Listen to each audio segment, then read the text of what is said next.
عايز اتفرج على كرة، ايه الحل الانسب ليا من حيث التكلفة والامكانيات؟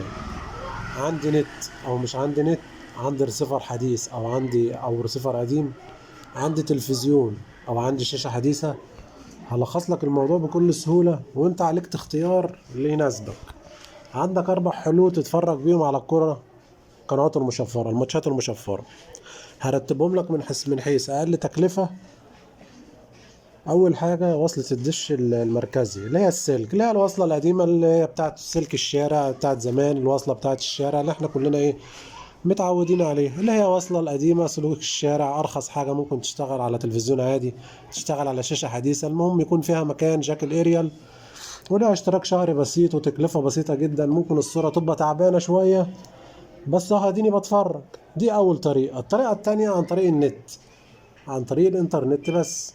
الكلام ده في الرسيفرات الحديثة. خاصية اسمها اي بي تي في. خاصية الاي بي تي في دي ممكن تشتغل في الرسيفرات الحديثة او في الشاشات الحديثة اللي هي السمارت.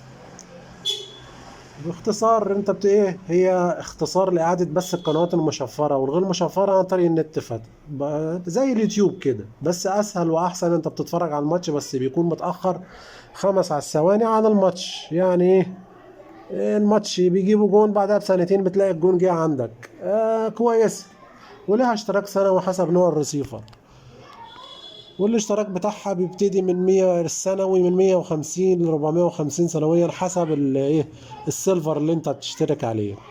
وعليه قنوات مكتبات افلام ومسلسلات وكرتون وافلام قديمة افلام جديدة وبتتحدث يوميا. دي الطريقة التانية. في الطريقة التالتة القنوات المشفرة عبر الأقمار الصناعية اللي هي التركيبة الرياضية، اللي هي بنركب لك في قنوات كتير بتذيع الماتشات بس بتكون مشفرة وبتكون على أقمار غير النايل سات. احنا هنركب لك مثلا 3 أقمار أو 4 أقمار أو 5 أقمار بيجيب الماتش المشفر. طب هتقول مشفرة هتشتغل ازاي؟ هقول لك هنشترك في سيلفر بيفك الشفرة بتاعة القناة. اشتراكه غالي؟ لا مش غالي، ده ب50 جنيه او 60 او 70 جنيه في السنة، ب100 جنيه في السنة. طب هتقول بيسحب نت كتير؟ لا، اقول لك لا، بيسحب نت بسيط. انت ممكن تديله نت من الموبايل ملحوظة.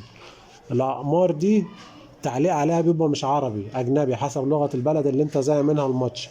في طريقة ممكن اشغل لك الصوت عربي عن طريق حاجة اسمها خدمة الصوتيات، بس دي مش عايز اتوهك عشان موضوعها كبير. الطريقة الرابعة الدش المركزي الفضائي، العدسة اللي هي اسمها العدسة المعدلة. هي نفس نظام الوصلة القديمة بتاعة الشارع، بس حاجة كده زي الواي فاي او الوايرلس. بيبقى عن طريق اللي هي بس الارض الفضائي. يعني بركب لك انت بتلقطها من على سطح بيتك حسب ارتفاع بيتك. بتبقى عدسة كده بنلزقها في حتة ماسورة وخلاص. لكن لو بيتك عالي بنركب طبق على البيت اللي جنبك، لو بيت اعلى منك، وبنركب عدسه وبنلقط لك الشبكه عليها بيبقى مثلا عليها 20 قناه او 25 قناه. بيبقى لك لها اشتراك شهري او كل 3 شهور مثلا. الشهر ب50 جنيه، كل 3 شهور 150. حلوه ومضمونه واشتراكها اتش دي، يعني القناه بتبقى صوره اتش دي وحلوة. العدسة الواحدة ممكن تشغل عليها أكتر من تلفزيون، أو ممكن عدسة واحدة تحطها على السطح تشغل 5 شقق أو الشقق اللي في البيت كلها. دي عادية ما فيهاش مشكلة. أنت بقى صاحبي عليك الاختيار. عندك 4 اختيارات. الوصلة القديمة ودي أرخصهم وأوفرهم بس الصورة تعبانة. أنت بقى بتختار اللي أنت عايزه ولك حرية الاختيار.